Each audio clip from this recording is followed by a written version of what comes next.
iglesia aquí en San Pablo. Y vamos a seguir con el tema de la semana pasada, en este día santo, en este día sábado, que queremos adorar al Señor y estar en comunión con Él a través de su palabra. Y los invito a abrir la Biblia en el libro de Mateo, en el capítulo 16 y versículo 24, que fue la lectura bíblica que tuvimos la semana pasada. ¿Alguien se acuerda del texto que tuvimos la semana pasada? Dice así, versículo 24. Entonces Jesús le dijo a sus discípulos: si alguno quiere venir en pos de mí, niéguese a sí mismo, tome su cruz y sígame. Que fue el texto base, y vimos lo difícil que era este camino que hemos seguido, y lo que pide Dios de nosotros, que no es nada menos que negarse a uno mismo, sufrir los embates de la cruz, los sufrimientos, las afrentas y el oprobio. Entonces decía: y sígame. Y el otro texto que vimos, que estaba en Gálatas, capítulo 5, versículo 24, que decía más o menos parecido, ¿no? Pero los que son de Cristo han crucificado la carne con sus pasiones y malos deseos. Así que en Gálatas 5:24 y en Mateo 16 nos habla de crucificar la carne con las pasiones y malos deseos. Y vimos un poquito cómo los grandes hombres de Dios siempre estaban en la escuela de la prueba. Y nuestro Señor Jesús es el máximo representante de lo que Él mismo nos está enseñando. Él nos dio ejemplo en todo, y al estudiar su vida, como lo estudiamos la semana pasada, descubrimos que en realidad hay muy pocos cristianos. Que en realidad la salvación, como dice, es una puerta angosta. Amplia y grande es la puerta de la perdición, y son muchos los que entran por ahí, pero nosotros queremos ser de los pocos que nos vamos a salvar, porque yo no me quiero perder, también seguramente usted tampoco. Entonces vimos que Abraham y Sara, los padres de la fe, no tenían fe. Vimos como estos hombres, Abraham tuvo que ser llevado a una prueba más alta para poder tener la bendición de Dios. Mintió con Faraón, ¿se acuerdan? Dijo que no era su esposa. También mintió después. ¿En qué otra ocasión mintió? ¿Se acuerdan? O no tuvo fe, mejor dicho, cuando Dios le dio la promesa, y entonces él desconfió de Dios y buscó un plan alternativo con Sara de tener un hijo, cuando no era el plan de Dios ese, sino que tener el hijo con Sara, su esposa. Vimos que por eso se le pidió el sacrificio a Abraham. Y también vamos a ir avanzando ahora en la vida de nuestro Señor Jesús, porque vamos a tener tiempos difíciles que nos acompañan. Viene el tiempo del fin, viene el tiempo de angustia sobre el mundo, cual no ha existido desde que ha pisado el hombre la tierra. No vamos a tener un tiempo de angustia tan grave, más grave que lo que fue en los tiempos de Jerusalén, cuando fue sitiada y la gente no tenía que comer. Más grave que el hambre en los tiempos de Eliseo.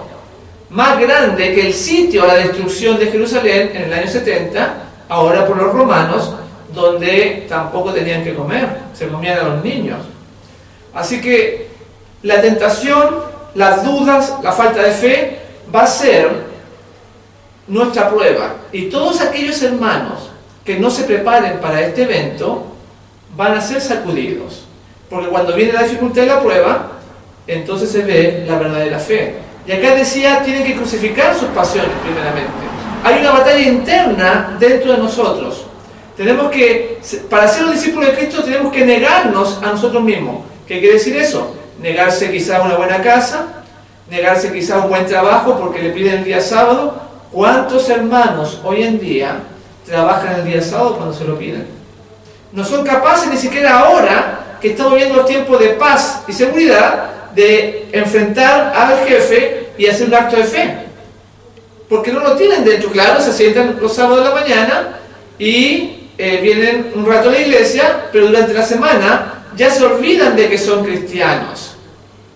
Por eso que Dios va a permitir una ley dominical, como lo que sucedió con Abraham. A Abraham se le puso una prueba alta para demostrar que era digno de las bendiciones que Dios le quería entregar. Y ahora nosotros también se nos va a poner una prueba grande, que es el día sábado, las persecuciones, las tentaciones que van a venir sobre el pueblo de Dios para ver si acaso somos aptos, porque todos parecemos trigo. Pero a través de nuestra vida va a demostrar si acaso estamos de Dios o estamos en contra. Y entonces vamos a ser tentados en cosas como la comida, como lo hemos visto en otros temas. Vamos a ser probados en el cansancio, porque cuando la persona está cansada le cambia el carácter. Cuando el hombre tiene hambre le cambia el carácter. Y cuando la persona tiene falta de sueño también, y muchas otras más. Pero por lo menos mencionar esas tres: la comida, el cansancio y la falta de sueño. Porque ustedes saben que muchas veces en las vigilias, bueno, acá hace tiempo yo que no veo una vigilia, las personas se quedan dormidos o les cambia el carácter cuando en la mañana despiertan, andan de mala. Justamente por eso, porque no han ejercido el dominio incluso en esas áreas. Ustedes saben que Jesús era experto en eso, porque dormía muy poco muchas veces y se levantaba de madrugada, a veces oraba toda la noche y venían los discípulos a sanar, que le traían enfermos para que lo sanase, y él no había dormido durante toda la noche y su carácter era perfecto, era impecable. Y de esa forma, los que no se adiestren en esos ámbitos, obviamente se exponen a caer. Y vamos a ver el tema de la comida un poquito, con lo que hacía Jesús. Acá yo tengo una cita donde menciona cómo reaccionaba Jesús ante la comida. Y está en Deseado a toda la gente, en la página 66, que dice lo siguiente, dice: Jesús obraba para aliviar todo caso de sufrimiento que viese. Es importante, porque si queremos ser cristianos y nos hacemos los ciegos cuando vemos a un necesitado, dice que no, Jesús no era así. Dice que él aliviaba todo sufrimiento que él estaba en conocimiento, él iba y apoyaba esa parte. Dice, tenía poco dinero que dar. Bueno, ahí quizá se parece un poco a nosotros, ¿no? Pero eso no es excusa para no ayudar. Vean lo que él hacía. Tenía poco dinero que dar, pero con frecuencia se privaba de alimento a fin de aliviar a aquellos que parecían más necesitados que él. Imagínense que él no comía para compartir con otros, o ahorraba quizá, en vez de comprarse 2 kilos de papas, por ejemplo, o 2 kilos de tomates, se compraría medio kilo y el resto lo convidaba con alguien que necesitaba. Por eso dice que se privaba, dice acá, y de alimentos a fin de aliviar a aquellos que parecían más necesitados que él. O sea, quizás a veces ni comía, porque ustedes saben que él era diestro, el Señor era diestro en los ayunos. Porque vean ustedes que nosotros hacemos ayunos de un día, de 2 días, de 3 días, pero él fácilmente podía hacer un ayuno en una semana porque él tuvo 40 días sin comer. ¿Cómo sería la vida de nuestro Maestro? Por eso que no se engañen con lo que ustedes ven en las iglesias mormonas, en la iglesia católica, en la iglesia adventista. No se engañen con eso. Debíamos nosotros tener el mismo dominio que Jesús en las cosas cotidianas de la vida, no solamente el día sábado. Por eso que ahí decía, si tú quieres ser mi discípulo, niégate a ti mismo. Si tú quieres seguirme, toma tu cruz, así como yo la tomé. Eso significa morir a muchas cosas que hoy en día nos agradan, y sobre todo el tema del dinero. El tema del dinero, que mucha gente lo da todo por el dinero, para comprarse cosas y da su tiempo. Y lamentablemente, como recién dije, muchos adventistas el día sábado lo trabajan, o lo trabajan el día viernes, digamos a las 6, ya el sol se pone, y hay algunos trabajos que la gente trabaja hasta más tarde que las 6. Ustedes saben que ahora en Chile, hoy día cambian la hora. El próximo sábado se va a oscurecer más temprano. Y entonces y después mientras llega el invierno, más temprano y más temprano. Entonces, los horarios de los trabajos, los hermanos no son capaces de decirle al jefe que los deje salir más temprano, porque tienen miedo a perder el dinero y no confían en Dios. Así que vamos a ser probados.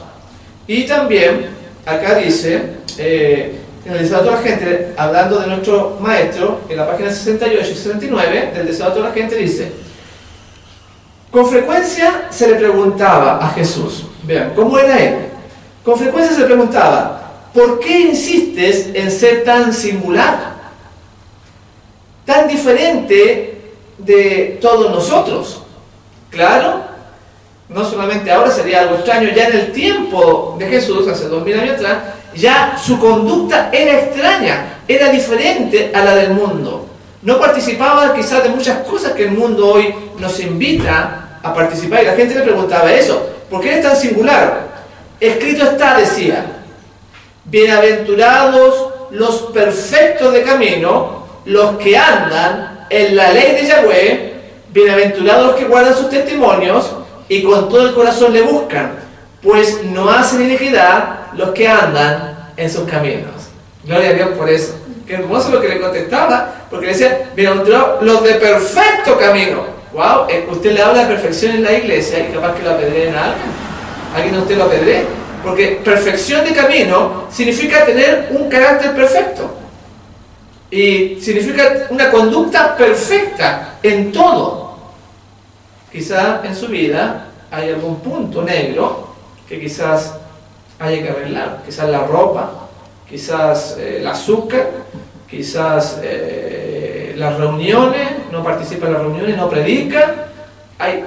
Hemos estudiado que la palabra de Dios es tan amplia, pide tantas cosas. La ley del árbol, por ejemplo, si usted tiene un limón, la primicia es para Dios, ya lo hemos explicado. Todas las leyes que el Señor dejó en su santa palabra, y de esa gente está hablando acá. ¿Por qué tú eres tan distinto? Dice: bienaventurados, felices los de perfecto camino. No se va a pedir nada menos que eso.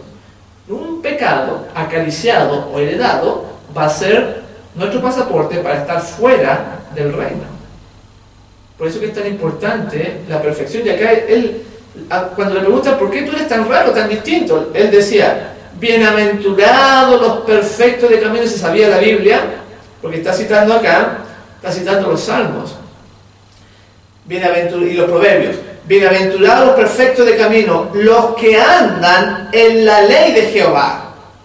Bienaventurados los que guardan sus testimonios. Esos son los testimonios de los profetas, porque la ley se dividía entre Moisés y los profetas, el testimonio de los profetas.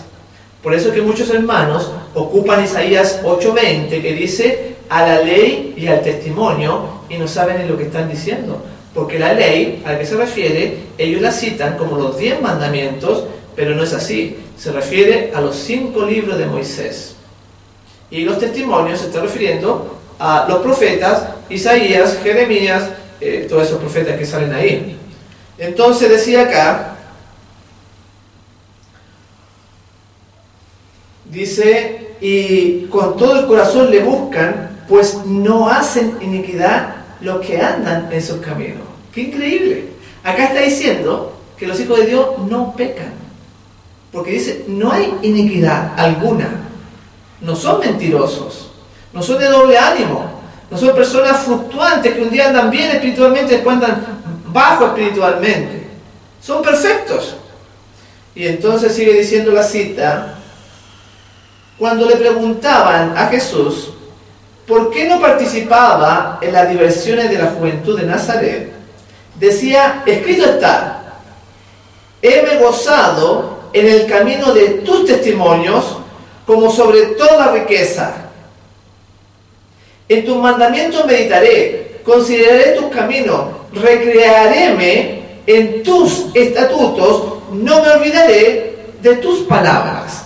Entonces, cuando le preguntaban a él: ¿por qué no te diviertes como todos los jóvenes, como toda la sociedad?, él decía: yo me voy a recrear en tus estatutos. Voy a ser feliz guardando tus mandamientos. Que contrario a lo que se enseña hoy en día, que dice que la ley es una pesada carga. Cuando dice que yo me recrearé en tus caminos, en tus leyes, en tus mandamientos, porque era agradable para su vida hacer la voluntad de aquel que lo había enviado. Y nosotros, nuestro pecado, nuestra naturaleza, no le es agradable servir a Dios, lamentablemente. Por eso es que nosotros debemos arrodillarnos pedirles perdón a Dios por todas las cosas que hemos dejado de hacer en nuestra vida y por las cosas que hacemos malas. Porque viene este tiempo de angustia grande donde vamos a tener que ser iguales que Jesús. Y se van a levantar los 144.000 que ellos van a ser iguales que Jesús. Y como son perfectos en el camino, van a ser llevados al cielo sin ver la muerte. ¿Ustedes creen que se puede dejar de pecar? ¿Te crees, hermano? ¿Viste? Sí. Amén. Amén por eso. Y eso es lo que Dios quiere, que cambie esta naturaleza de lobo y pueda ser una ovejita, y entonces se recreará. No, en la ley no será una pesada carga, como hoy día los hermanos, que es una pesada carga para ellos, porque no disfrutan, prefieren otras cosas, no la ley de Dios. Y sigue diciendo, bueno, él, a cada pregunta que le hacían, él contestaba, escrito está. Y para eso debemos estudiar la Biblia y aprenderla bien, para poder responder como Jesús. También aquí hay otra, que está en el deseo de toda la gente, de la página 69, donde ella nos muestra cómo era su vida, la de Jesús. Que quizá nosotros, el dormir, como recién lo mencioné, no debiera afectar nuestra manera de ser, o debíamos dejarlo muchas veces, levantarnos temprano para orar y entrar en comunión con nuestro Dios, así como Moisés, que entró en comunión con el Padre y podía verlo cara a cara, podía hablar con él cara a cara, porque era una consagración mayor que de todos los profetas que lo veían en visión. En cambio Moisés entraba en la nube y conversaba con él. Y entonces dice así, vean, para que aprendamos de nuestro divino maestro, de su vida, para que no tengamos una cosa abstracta que dice, sí, la vida de Jesús, sí, acéptalo en tu vida. Pero ¿qué es lo que es aceptarlo en tu vida? Cuando te bautizaste, cuando la persona hizo una decisión por Cristo, ¿qué significaba eso? Significaba una muerte a la vida antigua, a la muerte a la vida de pecado, y ahora tener la vida de Jesús. ¿Qué significaba eso? Bueno, lo estamos desglosando en cosas prácticas. Ya vimos que las diversiones, ya vimos que Jesús se preocupaba del pobre, del necesitado, y aún se privaba de comida para vivir. Él comía muy poco. Y entonces dice, cómo se divertía también, o cómo eran sus horas de la madrugada. Vean, dice, hallaba sus horas de felicidad. Esto es muy interesante, cómo él era feliz.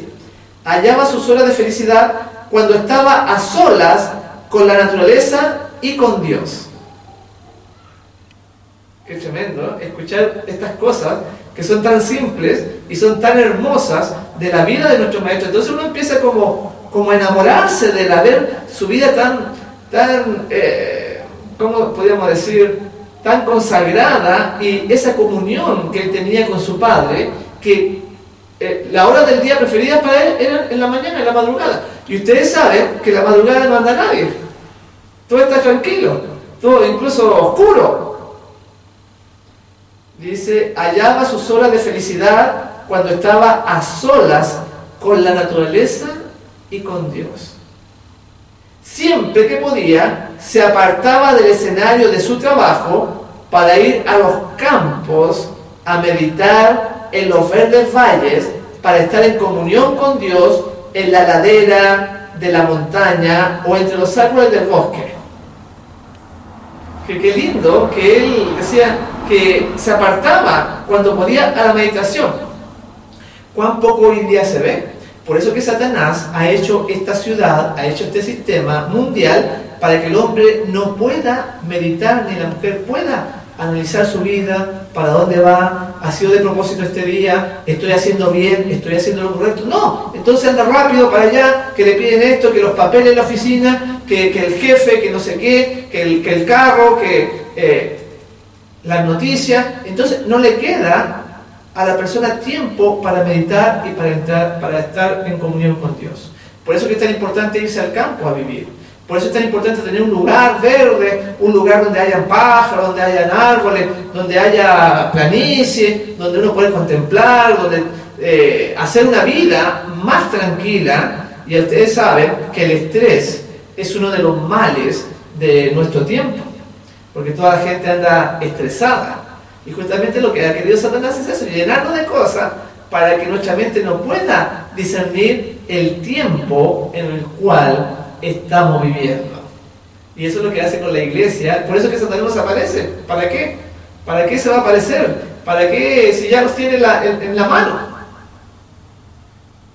Porque nunca se ora, nunca se hace la obra misionera, nunca se abre la Biblia. Si uno pregunta cuánto estudiar la escuela sabática, que es una hoja tan poco diaria, y los hermanos no son capaces de estudiar aunque sean unas líneas. Mucho menos levantarse en la madrugada para meditar en Dios como lo hacía Jesús. Y él dice que se levantaba por la mañana y eran sus horas preferidas del día, porque la naturaleza podía estar en comunión con su Padre. Yo me acuerdo cuando vivíamos en el campo, porque estuvimos 7 años viviendo en el campo, cómo uno podía salir de la casa y en medio de los maizales, en medio de la hierba o debajo de un árbol, uno podía orar tranquilamente escuchando los pajaritos que cantaban y sintiendo el aire, el viento en su rostro, y es muy distinto a lo que uno vive acá. Por eso es que cuando Jesús habla de que Él hacía esto, la hermana Juan habla de que Jesús hacía esto, para mí me llena, porque es muy hermoso, que no se puede describir. Y entonces sigue diciendo, la madrugada le encontraba con frecuencia en algún lugar aislado, meditando, escudriñando las Escrituras u orando. De estas horas de quietud volvía a su casa para reanudar sus deberes. O sea, a veces en los trabajos la gente, o para los niños en la mañana, se levantan todos apurados, vayan al colegio, se comen, a veces no comen para irse al trabajo, pero dice que Jesús lo encontraba en la madrugada orando al Señor, y después que tenía esa comunión, Él empezaba sus actividades que todos nosotros podemos tener. En un lugar aislado, dice que estaba orando o leyendo la Biblia, meditando. Y por eso que él sabía la porción de la Biblia, casi se sabía la Biblia de memoria, porque durante la mañana muchas veces repetía y se lo aprendía eso, los textos. No andaba con una Biblia ni andaba con una cosa como esta que tengo yo aquí. Incluso ustedes saben que lo que se dijo hoy día en la mañana, que nosotros debíamos meditar en la vida de Cristo, que sea 1 hora todos los días. ¿Y de dónde va a sacar esa hora si me falta tiempo? Y sobre todo debiéramos nosotros aprendernos lo que es Isaías 53. ¿Sabían ustedes que nosotros deberíamos aprender Isaías 53 de memoria? ¿Se lo saben? ¿Saben de qué trata Isaías 53 por lo menos? Sí. ¿De qué trata? A ver. Trata del Cordero que fue sacrificado, que Él llevó nuestras cargas, el varón. Muy bien. ¿Quién ha creído a nuestro anuncio? ¿Y sobre quién se ha manifestado el brazo de Jehová? ¿Se acuerdan? Sí. Subirá cual renuevo delante de Él, no hay parecer ni hermosura, subirá como raíz en tierra seca. Y así empieza el profeta a hablar de los sufrimientos del Hijo de Dios. Entonces nosotros deberíamos aprendernos de memoria ese capítulo completo de los sufrimientos del Mesías. ¿Y por qué todo esto?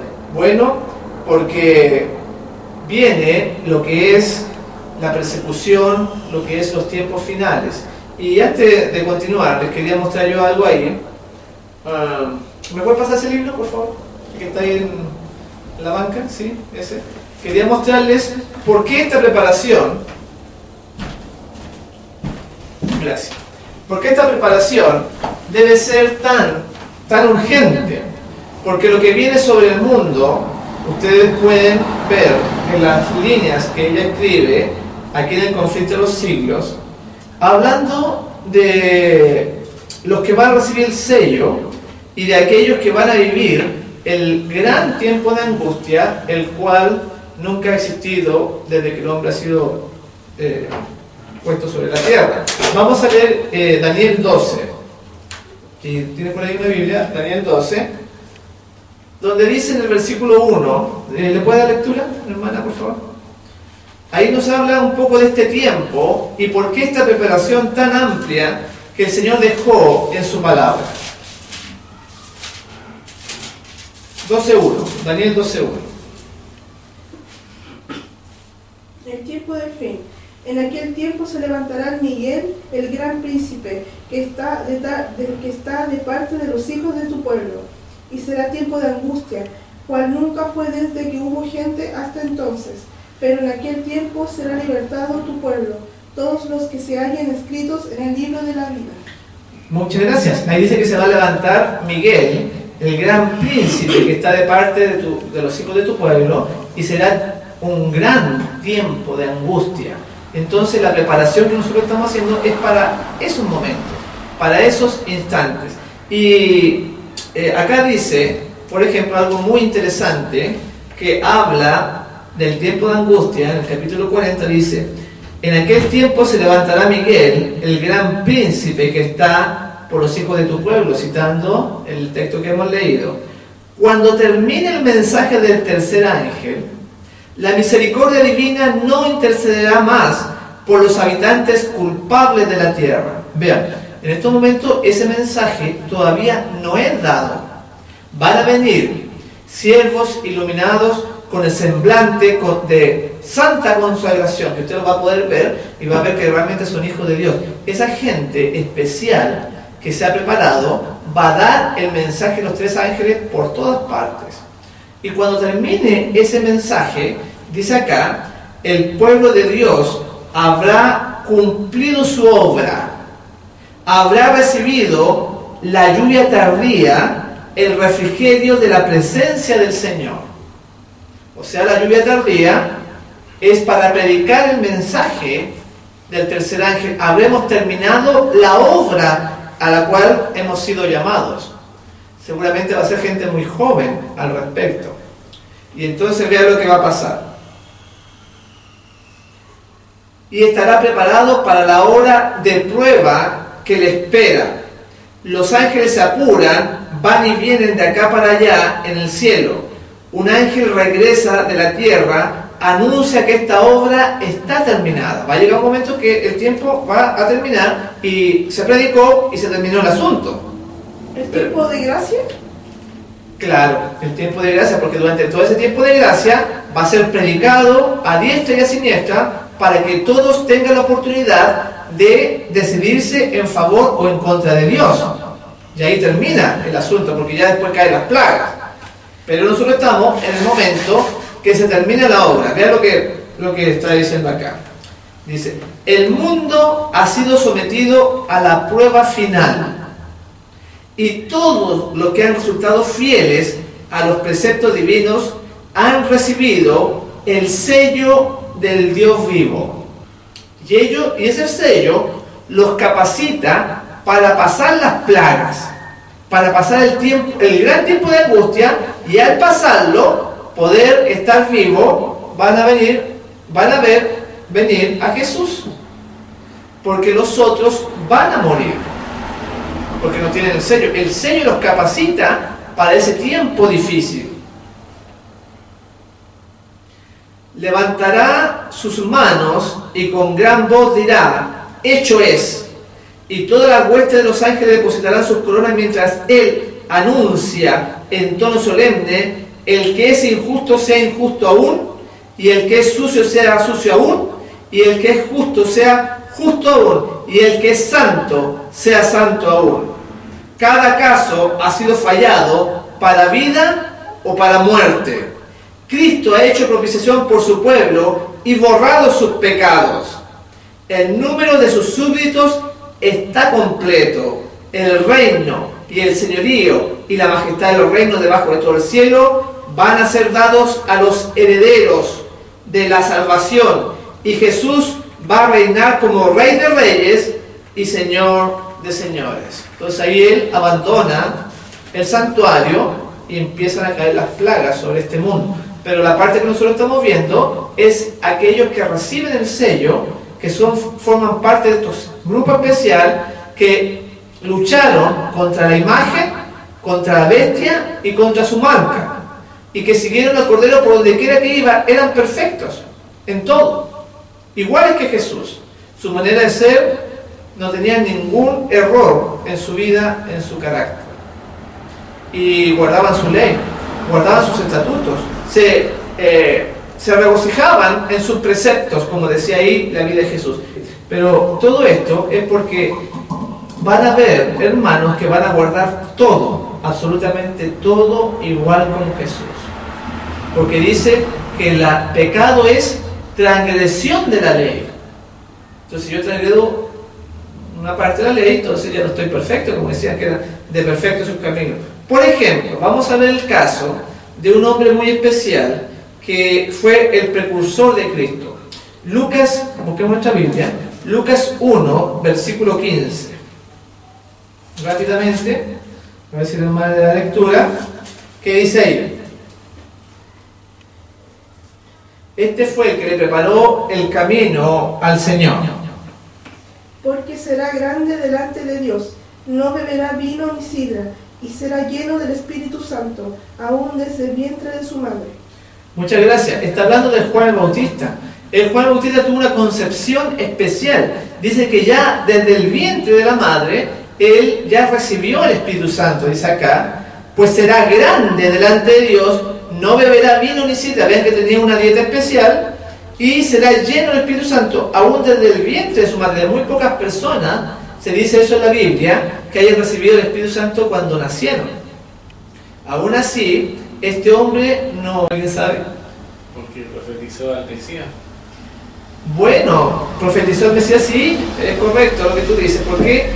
Porque los demás profetas lo señalaron a él y lo vieron en visión, a futuro. Sin embargo, Juan decía, ahí está, veanlo. Él es aquí el Cordero de Dios que quita el pecado del mundo cuando Juan estaba bautizando, y entonces fue por eso, porque tuvo una revelación más clara, más nítida y más cercana al pueblo que cualquier otro, porque lo veía en sueños o en visiones. Él lo mostraba. Y entonces dice acá, con respecto a Juan, vean, que este hombre que le iba a preparar el camino al Señor tenía ciertas cualidades. Nosotros somos representados por Juan el Bautista, porque ahora también tenemos la misión de preparar a un pueblo que está en pecado para la segunda venida, que Él la preparó para la primera. Pero nosotros tenemos el deber de prepararlos para la segunda venida. Y las mismas cualidades que Él tenía, va a tener este pueblo. Vean, dice así, hablando de Juan. Juan había de salir como mensajero de Jehová para comunicar a los hombres la luz de Dios.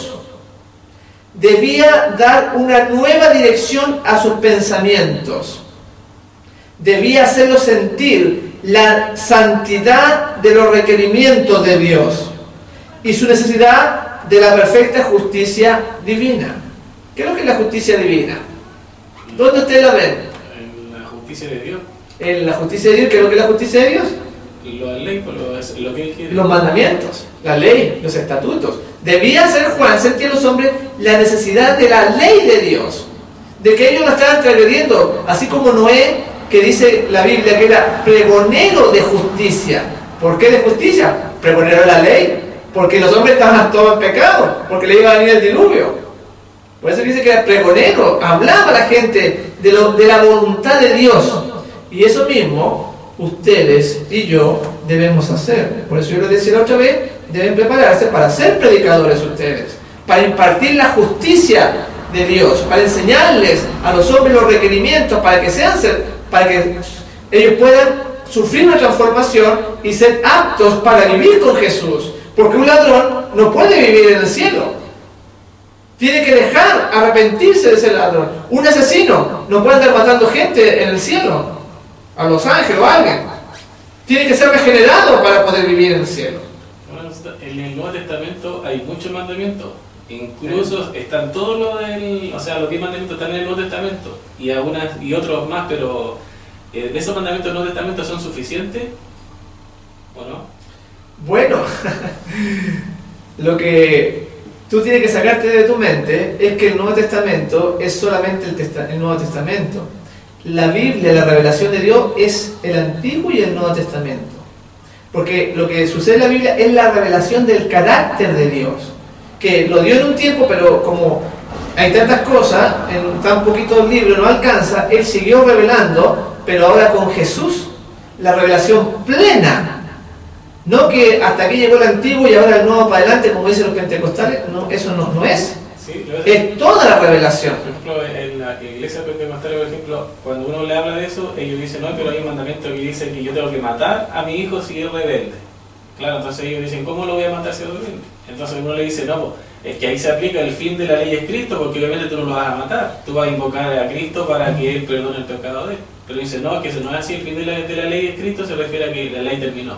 Claro, yo sé que ellos piensan así, pero no es de esa forma. El Nuevo Testamento sigue revelando el carácter de Dios y lo madura. Por ejemplo, cuando dice ojo por ojo y diente por diente. O cuando habla del divorcio. Cuando él dice en Mateo 5, dice, oíste que fue dicho, dele carta de repudio. Y ahí entonces le preguntan, los fariseos le preguntan, y una mujer que tuvo un esposo, y de que después tuvo otro esposo, y se murieron los 7 esposos, ¿con cuál de ellos se va a estar en el reino de los cielos? Entonces, todavía sigue él revelando cosas en su vida y en sus hechos, para que nosotros entendamos todo, nosotros tenemos toda la luz, toda la revelación. No es lo mismo que Elías tenía solamente hasta donde él vivía, pero después vino Jesús y aclaró todo. Por ejemplo, cuando él dice, ámense los unos a los otros como yo os he amado. Y ese mandamiento estaba en Levítico 19:18, donde habla acerca del amor al prójimo. Pero él lo puso más amplio todavía, porque dice, ámense los unos a los otros como yo os he amado a ustedes. Y ahí ya uno no se puede equivocar, porque viendo a Jesús es la manera de amar, no queda en la ambigüedad, no queda que a cada uno se le ocurre lo que es el amor, no, en la vida de Jesús encontramos lo que es el amor al prójimo. Entonces amplía Levítico 19:18, amarás a tu prójimo como a ti mismo, lo amplía en la vida de Jesús, porque al verlo los discípulos como él era, así tengo que amar a mi prójimo, como él me amó a mí. Lo puso más alto, porque amar como amaba a Jesús, vaya que sí que queda alta la vara. Yo recién decía que ni comía siquiera por ayudar a la gente, se iba en la mañana a orar, a estudiar la Biblia, a la madrugada. Entonces este hombre, Juan el Bautista, debía impartir la justicia, darle a los hombres la necesidad de mostrarles que estaban necesitados. Por eso es que la gente, ustedes ven que deja las cosas de Dios, porque ellos no sienten la urgencia de la preparación. Ellos piensan que están bien, o algunos, como me han dicho, yo pienso que me voy a perder. Entonces ya tienen la batalla perdida, ya, porque ya en su mente ellos se dan cuenta, se quedan en la casa, no estudian y conscientemente saben lo que les espera. Pero por lo menos nosotros estamos aquí haciendo la batalla, o tratando de dar la batalla, por lo menos pataleando. Tratando de agarrarnos de algo, ¿no? Porque no queremos perdernos. Pero hay gente ya ellos dicen, prefieren el mundo, no quieren dar la guerra, ni siquiera eso. Pero nosotros debemos ser exhortadores y mostrarles los requerimientos de la justicia divina, como lo hacía Juan. Y decía acá entonces que debía dar nuevas direcciones a los pensamientos de los hombres, sacarlo, y eso es lo que Dios quiere, sacarlo de ese estado de letargo, sacarlo del agujero, para que salgan y vean la luz. Debía hacerles sentir la santidad de los requerimientos de Dios y su necesidad de la perfecta justicia divina. No está hablando de guardar la ley así más o menos. Le está diciendo, sintiendo la necesidad de guardar la ley, la justicia divina perfectamente. No que un detallito, que no hice esto, no, todo. Y para eso hay que estudiar, por eso es que estamos aprovechando las tardes para aprender de esa justicia divina, de la vida de Jesús, porque ahí lo tenemos todo. Y entonces sigue diciendo, debía ser templo del Espíritu de Dios, Juan, a fin de cumplir su misión, debía tener una constitución física sana. Por eso que debemos cuidar también nuestro cuerpo, para que nuestra mente pueda conectarse bien con Dios. Debía tener una constitución física sana y fuerza mental y espiritual. Ustedes ven que de repente los hermanitos se olvidan todas las cosas. Si le preguntan lo que se predicó el sábado pasado, ya ni se acuerdan. Porque hay que tener fuerza mental. Incluso, ustedes saben que cuando Adán y Eva salieron del Edén, tenían toda la vitalidad física y mental que se le podía dar, y esa fue mermando, decreciendo en sus vidas de años, y también en las generaciones posteriores, pero ellos le hablaban de Dios. Dios le había dicho a través de ángeles a Adán para que instruyera a sus hijos, que fueron bastantes, que instruyera a sus hijos en cuanto a la ley de Dios, ya desde la caída. Y entonces él se la comunicaba de boca, oralmente, y el muchacho, cuando tenía su familia, le enseñaba a su familia de boca. No estaba escrito, pero cuando vino Moisés, ahí sí se escribió. Dios se la había escrita, pero eso ya venía desde el Edén. Por eso que Caín y Abel van y ofrecen un sacrificio, el primogénito. Dios le había, lo encontramos nosotros en la Biblia, en Moisés, pero Dios les pidió un sacrificio de un animal. Y Caín dijo, bueno, las verduras también sirven, la fruta también sirve, pero Abel le trajo un primogénito. Lo trajo, bueno, uno puede haber dicho, ya, a los dos le dijo que tenía un sacrificio, pero primogénito no sabe que le pide en la Biblia eso.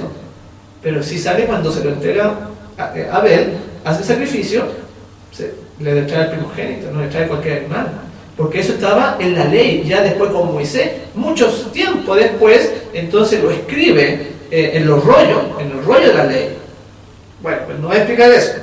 Y entonces estamos acá, de que este hombre tenía que ser especial. Tenemos que ser especiales nosotros, donde se note la diferencia entre el que sirve a Dios y aquel que no le sirve. Aquel que es tibio, que está con la iglesia, pero está con el mundo. Tiene que haber una diferencia. Por lo tanto, dice, te vomitaré de mi boca. A los que son tibios. Y dice, debía ser templo del Espíritu de Dios.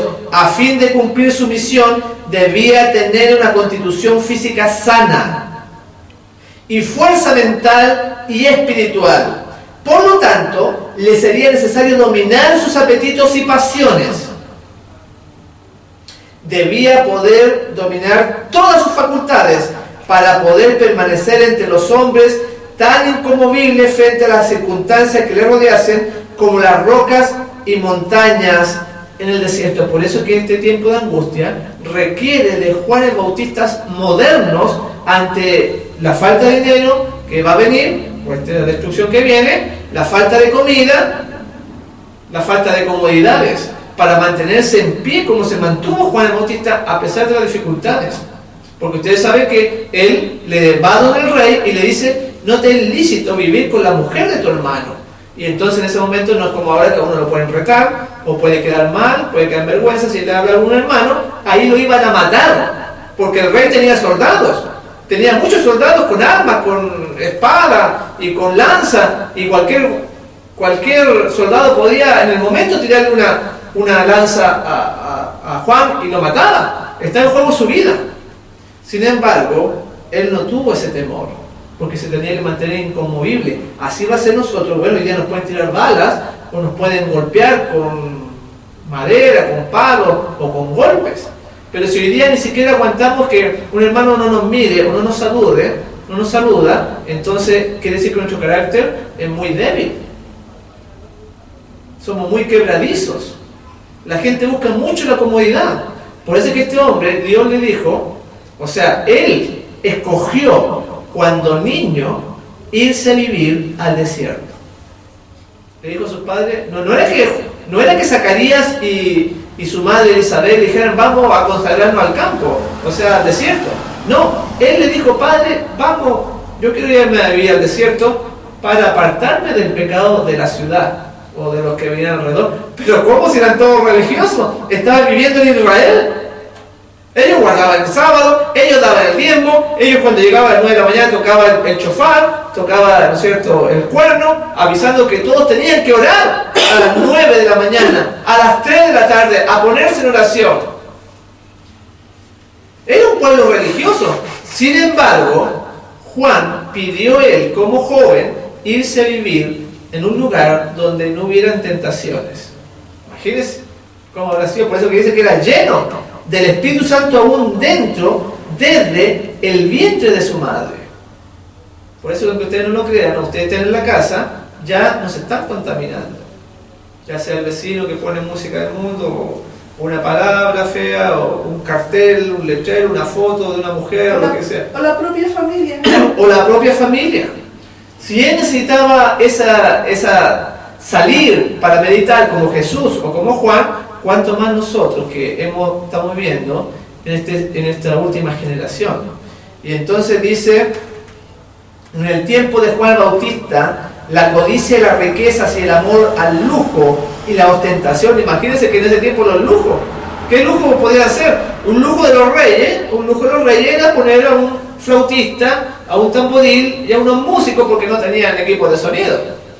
Eso era un lujo para ese tiempo, porque los reyes solamente podían pagarle los instrumentos, pero nosotros tenemos cualquier cosa electrónica, tenemos música, o sea, tenemos mucho más lujo que los tiempos de Juan. Antes tenían que andar a pie o andar en caballo, los que tenían dinero, ahora tenemos autos, ¿no? Y ahí dice que debía reprender a la gente por los lujos y la ostentación.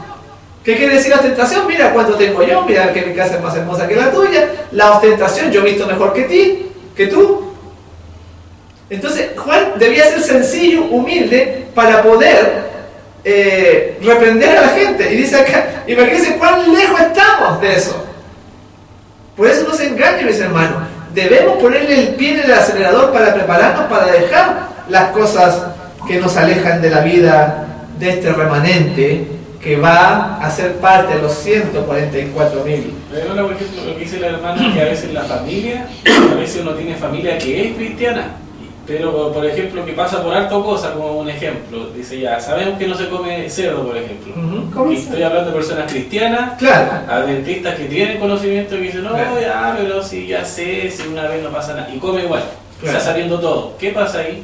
No, pues cada vez su carácter está perfeccionándose para recibir la marca de la bestia.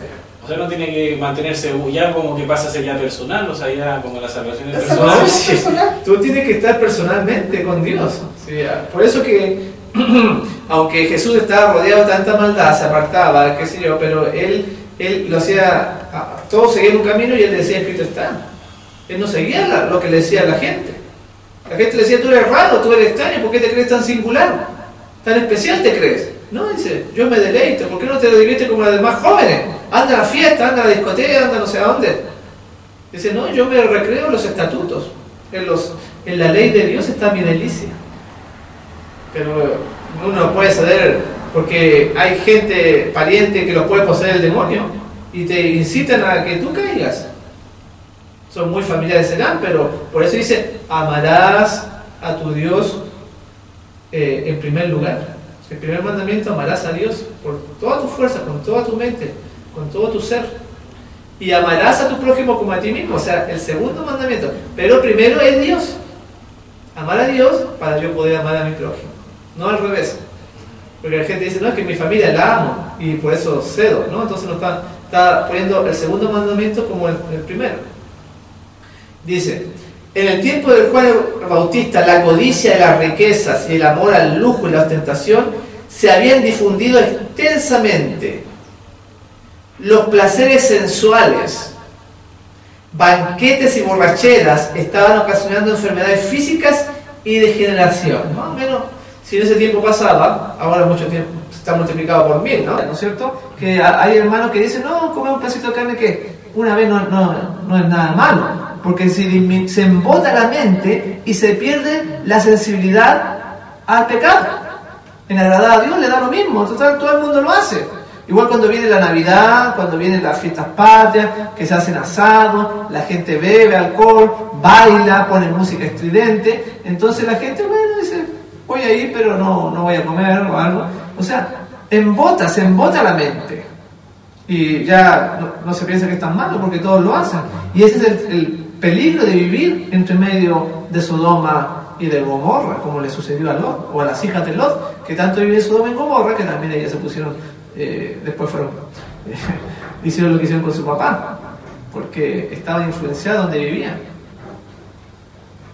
Por eso que la tarea es dura, por eso decía, el que quiere ser mi discípulo, niéguese a sí mismo, tome su cruz y sígame. No es fácil.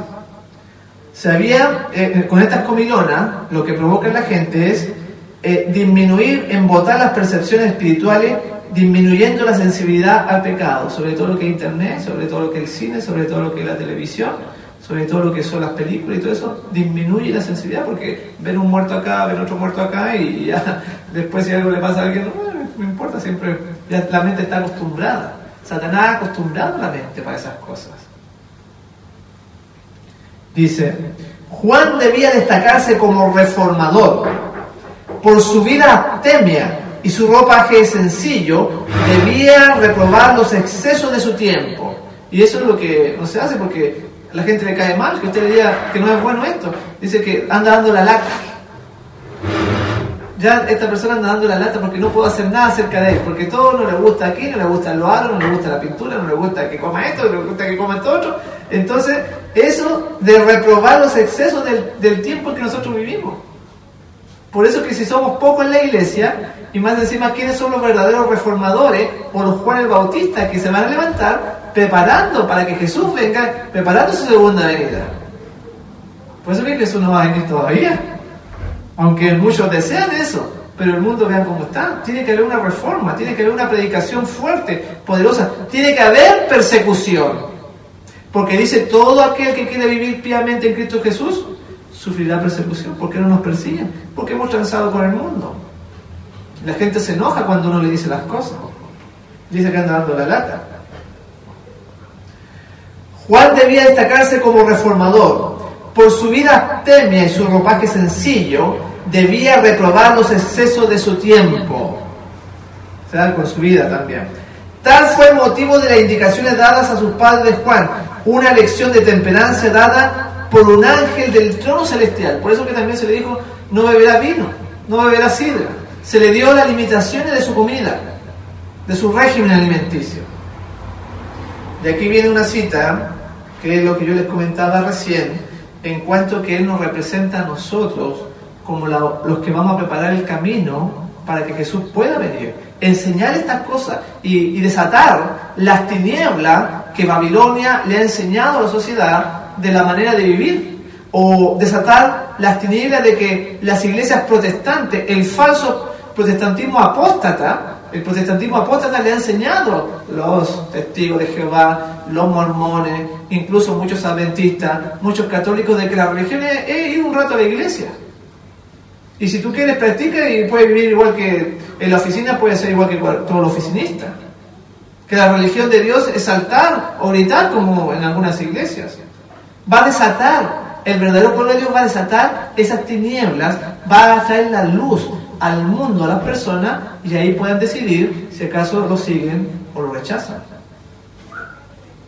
En la página 76 del Deseado de toda la gente dice, al preparar el camino para la primera venida de Cristo, representaba a aquellos que han de preparar un pueblo para la segunda venida de nuestro Señor. O sea, Él representa a los que van a preparar para ahora la segunda venida. Todos los que quieran alcanzar la santidad en el temor de Dios deben aprender las lecciones de temperancia y dominio propio. Las pasiones y los apetitos deben ser mantenidos sujetos a las facultades superiores de la mente. Esta disciplina propia es esencial para la fuerza mental y la percepción espiritual, para darnos cuenta cuando viene el engaño. Para la percepción espiritual que nos ha de habilitar para comprender y practicar las sagradas verdades de la palabra de Dios.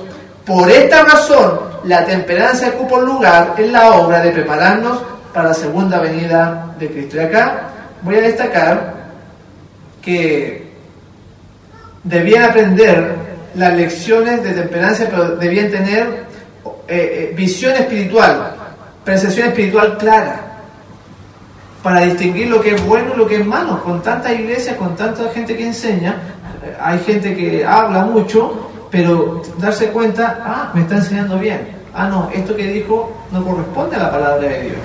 Tener discernimiento espiritual, darse cuenta de lo que está pasando.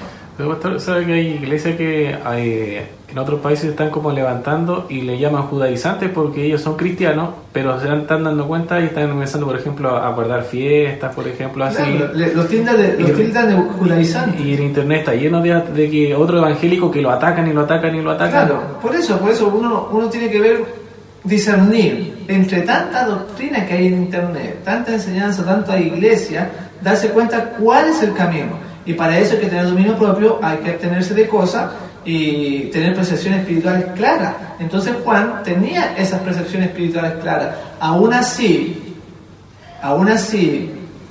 el tiempo que estuvo en el calabozo, en la cárcel, hizo mermar su fe, así como le pasó a Abraham.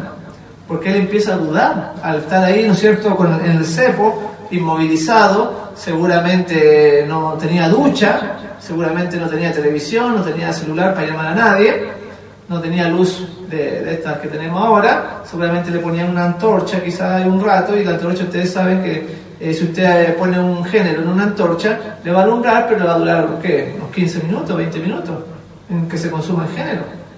No iba a tener luz eléctrica durante la noche. Y entonces, día tras día, encerrado en la mazmorra, sin luz, con poco alimento, fue mermando a este hombre poderoso, el más grande de los profetas. Manda a llamar a uno de sus discípulos y le dice: vayan donde Jesús y pregúntele, ¿es él el que había de venir o esperaremos a otro? Como si él mismo vio descender la paloma cuando lo bautiza. Él escuchó la voz de Dios que decía: este es mi hijo amado, en que mucho me complazco. Pero ahora el tiempo en la mazmorra, el cansancio, como recién les dije, el hambre, la falta de sueño, hizo decaer la fe de este poderoso hombre que se había preparado desde el vientre de su madre. ¿Cuánto más nosotros estaremos propensos a caer, a disminuir la fe y decir: ya no vale la pena continuar? Ya lo he intentado tantas veces para vencer este pecado y no ha podido. Realmente Jesús pudo, pero yo no puedo. Puede llegar a esa conclusión, la falta de fe. Y entonces por eso que nos reunimos, para fortalecernos el hombre interior o la mujer interior, en el caso de las hermanas, para poder decir también, como Jesús dijo: si tú quieres ser discípulo de Cristo, tienes que negarte a ti mismo. Tienes que tomar tu cruz para poder seguirlo. Y por eso que vienen estos tiempos graves que nos menciona acá el conflicto de los siglos, como ahí mencionaba que va a ser tiempo de angustia como nunca ha ocurrido, mis hermanos. Dice: cuando los que honran la ley de Dios hayan sido privados de la protección de las leyes humanas. Traten de ponerse en el caso de que no van a haber derechos humanos, que ahora tanto se habla acá dice que ya han sido privados de la protección de las leyes humanas. La Constitución no nos va a apoyar a la persona. Empezará en varios países un movimiento simultáneo para destruirlos. O sea, van a tratar de raernos de la faz de la tierra, como los tiempos de Esther, que iban a matar a todo el pueblo judío.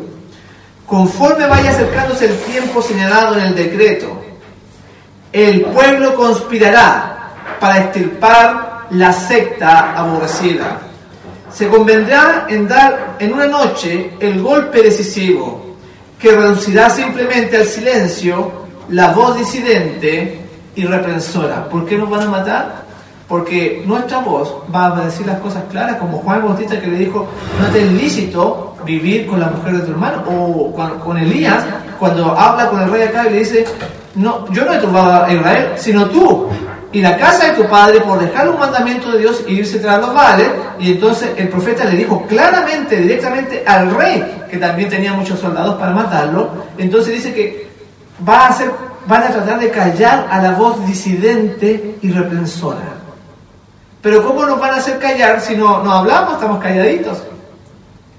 Por eso que no hay persecución, ¿se dan cuenta? Porque no estamos haciendo la obra, porque no nace dentro de nosotros el deseo fuerte, ferviente, de hacer la voluntad de Dios y decirle que Cristo ya viene, que tienen que prepararse, Dios quiere que se arrepientan para la salvación de sus almas. No lo estamos diciendo. Y va a llegar un momento que se van a levantar este grupo especial, los 144.000, pero ellos sí no van a tener miedo de darlo a voz en cuello, y entonces la oposición se va a levantar y van a tratar de matarlos en todo el mundo con un decreto de muerte. Dice: para extirpar la secta aborrecida, se convendrá en dar una noche el golpe decisivo, que reducirá completamente al silencio la voz disidente y reprensora. El pueblo de Dios, algunos en las celdas de las cárceles, otros escondidos e ignorados, escondrijos de bosques y montañas, porque el pueblo de Dios va a huir de las ciudades, invocan aún la protección divina, mientras que por todas partes compañía de hombres armados instigados por legiones de ángeles malos, se disponen a emprender la obra de muerte. Entonces, en la hora de supremo apuro, es cuando el Dios de Israel intervendrá para librar a sus escogidos. O sea, en el momento de mayor oscuridad, de mayor persecución, Dios va a intervenir para proteger a sus hijos. Pero en el momento de la persecución la vamos a ver difícil, vamos a sufrir bastante, y dice ahí que son instigados por los malos espíritus. Esta gente son poseídos y entonces ellos les meten en su corazón que vayan en contra del pueblo de Dios. Lo mismo que sucedió con Anás, con Caifás, con aquella gente que crucificó a Jesús. No eran solamente sus hombres, no eran solamente los romanos, eran espíritus de demonios que trataban de hacer caer a Jesús y finalmente matarlo para que no siguiera con su obra. Por eso que esta no es una lucha contra sangre y carne, es una lucha contra potestades, contra principados, contra las huestes de las zonas espirituales que están ahí en el aire, dice el apóstol. Así que no debemos entonces nosotros prepararnos para estos eventos graves que vienen. Obviamente lo mejor que estamos haciendo ahora es prepararnos para esos momentos que mi vida, tu vida, mi hermano, vas a pasarlo, vas a vivirlo, porque si creemos que Jesús viene, somos la última generación y todas estas cosas vienen.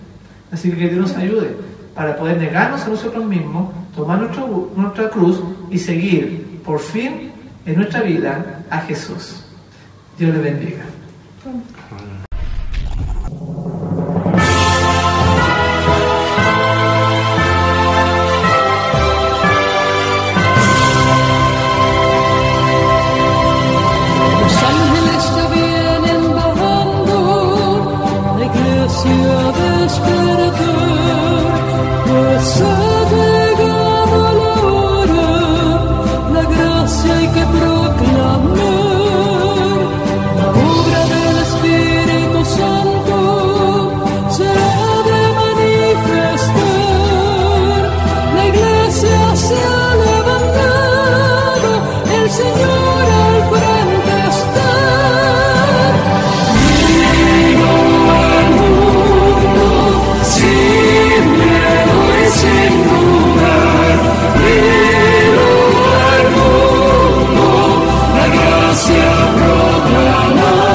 Puede solicitar este u otro material gratis al correo de email marcopozocl@yahoo.com o a fenaccionministerio@yahoo.com y gustosamente le enviaremos el material solicitado. Que Dios le bendiga.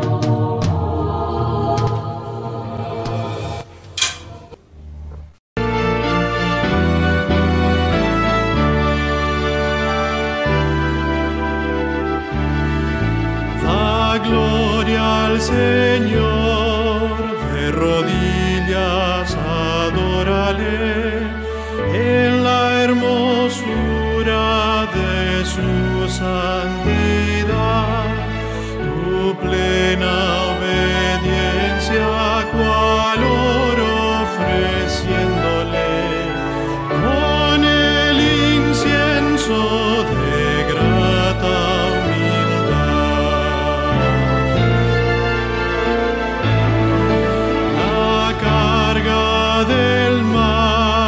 deposita hoy a sus pies, la llevará sobre su corazón, tus penas te quitará limpiando tus lágrimas, guiando tus pies a mayor bendición.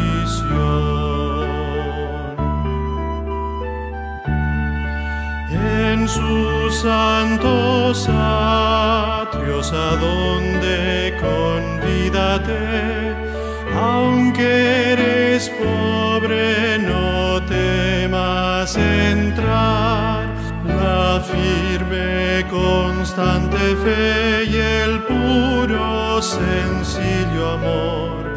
Tales ofrendas pon sobre el altar. Y cuando tus dones le entregues a tu Señor, por su Hijo amado los aceptará, y tras noche lúgubre habrá aurora espléndida, gozo, alegría y paz te dará.